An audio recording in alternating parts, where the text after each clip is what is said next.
जय वीर तेजा दोस्तों। अपन इसी श्रृंखला में आगे बढ़ रहे हैं। हमने सबसे पहले क्या पढ़ा, जीन पियाजे, फिर कोलबर्ग, और तीसरे पे क्या था, थॉर्नडाइक, और चौथे पे शास्त्रीय अनुबंध सिद्धांत किसने दिया, पावलोव। मतलब चौथा कौन आता है, पावलोव। पावलोव ये रूसी वैज्ञानिक थे, 1904 में इन्हें नोबेल पुरस्कार मिला। और इन्होंने प्रयोग किस पे किया, भूखे कुत्ते पर। तो उसमें किसका प्रयोग किया, उसके पैरोटिड ग्लैंड का प्रयोग, मतलब पैरोटिड ग्लैंड से जो लार आती है उस पे उसने, पावलोव ने प्रयोग किया। दोस्तों ये टॉपिक थोड़ा सा टफ है ये, पर आप यदि आराम से सीख लिए, एक बार सुन लिए, 2 बार या 3 बार वीडियो को देखना, याद हो जाएगा। देखो इसमें एक पिंजरा है, एक भूखे कुत्ते को रखा गया, ये लार के लिए कोई भी पात्र रख दिया गया।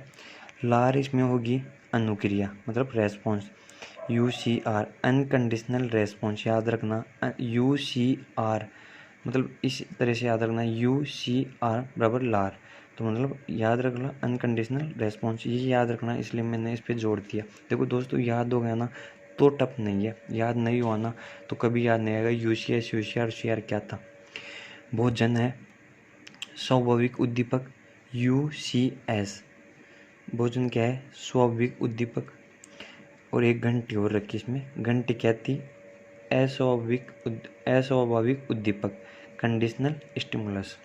ठीक है, क्या क्या हो गया, एक भूखे कुत्ते को रखा, लार के लिए एक पात्र या जार रखा, और लार क्या है इसमें, लार UCR, याद हो गया ना। तो और भोजन है UCS, स्वाभाविक उद्दीपक, और घंटी रखी अस्वाभाविक उद्दीपक। इसमें क्या बताया गया है, पावलोव ने बताया कि जो कुत्ता है और ये भोजन है, ये इनके बीच में एक अनुबंधन क्रिया होती है, मतलब अनुबंधन क्रिया होती है, जो आगे समझेंगे कैसे।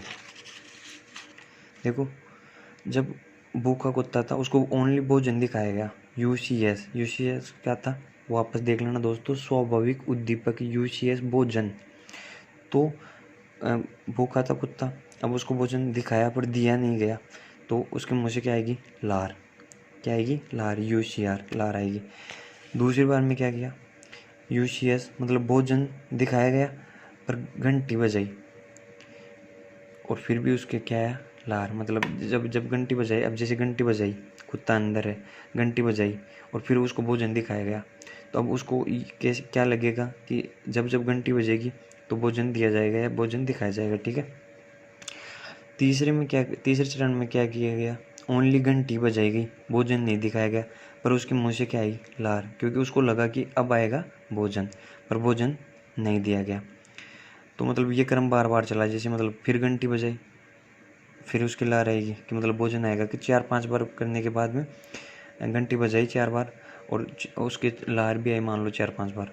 फिर एक टाइम ऐसा आया कि घंटी बजाएगी पर उसके मुँह से लार नहीं आएगी, क्योंकि वो समझ गया कि अब नहीं मिलेगा। तो देखो UCS, CR और UCS का फंडा समझ लेना, ये कभी किसी को आता नहीं है। यदि आप समझ गए ना तो ये मान लो एक क्वेश्चन पक्का आपने सही कर लिया। UCS याद रखना, UCS क्या है, भोजन, UCR क्या है, लार, और CS क्या है, घंटी। तो ये प्रयोग था, और सेम टू सेम प्रयोग ही इनका साथ थी वाटसन थे, वाटसन ने भी इनका साथ दिया।